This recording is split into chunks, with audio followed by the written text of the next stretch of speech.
নমস্কার বন্ধুরা, অনেকদিন পর একটা লং ভিডিও নিয়ে চলে আসলাম। চিকেন তো আমাদের প্রত্যেকের ঘরেই রোজ হয়েই থাকে। সপ্তাহে অন্ততপক্ষে ৩ থেকে ৪ দিন হয়েই থাকে। তবে সেটা ব্রয়লার। আর আমি এখানে আজকে বানাবো লোকাল মানে দেশি মুরগি। তো এই মুরগিটা একজন আমার বরকে গিফট করেছিল, একটা দিদি। আমার ঘরে দেশি মুরগিটা হয় না কেন কি আমার ছেলে পছন্দ করে না, ও খায় না বললেই চলে। তো দেখো ওটাকে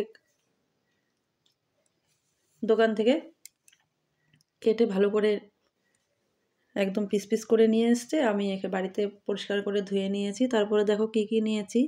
পেঁয়াজ নিয়েছি, আলুটা আমি আগেই ভেজে নিয়েছি। এবারে তেলটা বসিয়ে দিলাম। মাংস রান্না করতে কি, কি লাগে প্রত্যেকেই জানে। এখানে আমি পেঁয়াজ খানিকটা কুচিয়ে নিয়েছি আর কিছুটা পেঁয়াজ আমি ডুমো, ডুমো করে কেটে নিয়েছি। আর নিয়েছি গোটা রসুন।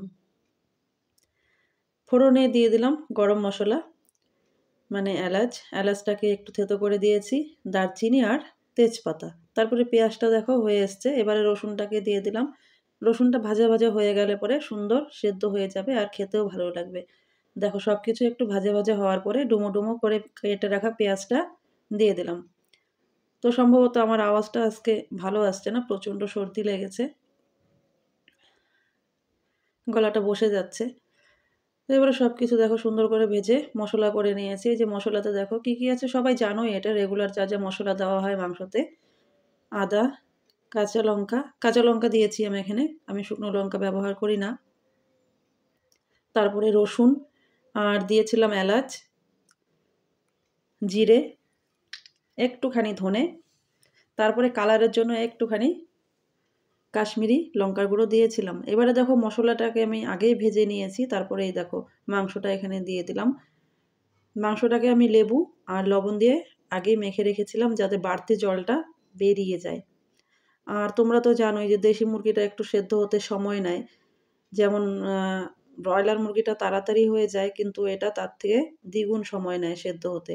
এবারে দেখো মসলার সঙ্গে এটাকে আমি ভালো করে ভাজা, ভাজা করে নেব আর সামান্য একটু জল দিয়ে আবারও ভালো করে কষাবো।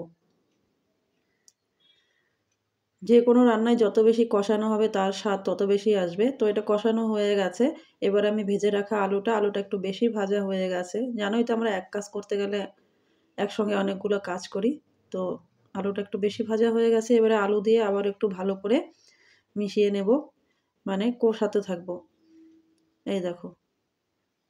দেখতেই পাচ্ছ কষানোটা কত সুন্দর হয়ে গেছে। আমার ছেলের আবার একটু লাল, লাল পছন্দর জন্য একটুখানি কাশ্মীরি লঙ্কার গুঁড়ো দিয়েছিলাম, নতুবা আমি কাঁচা লঙ্কাতেই রান্না করি। এবারে আমি এখানে গরম জল করে রেখেছিলাম, সেই গরম জলটা ঝোলের জন্য ব্যবহার করলাম। এখানে খুব একটা বেশি ঝোল হবে না। আর দেশি মুরগির ঝোল সাধারণত পাতলাই খায়। তো দেখো এখানে আমি আমার পরিমাণ মতো ঝোল দিয়ে দিলাম। এবারে ঝোলটা ফুটে গেছে। আর সবকিছু সুন্দরভাবে সেদ্ধ হয়ে গেছে।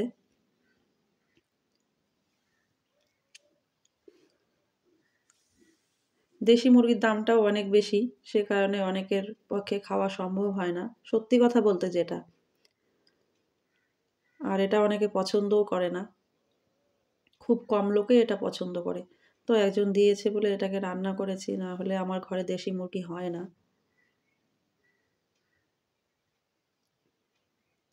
এই দেখো, দেখেছো? কত সুন্দর সেদ্ধ হয়ে গেছে।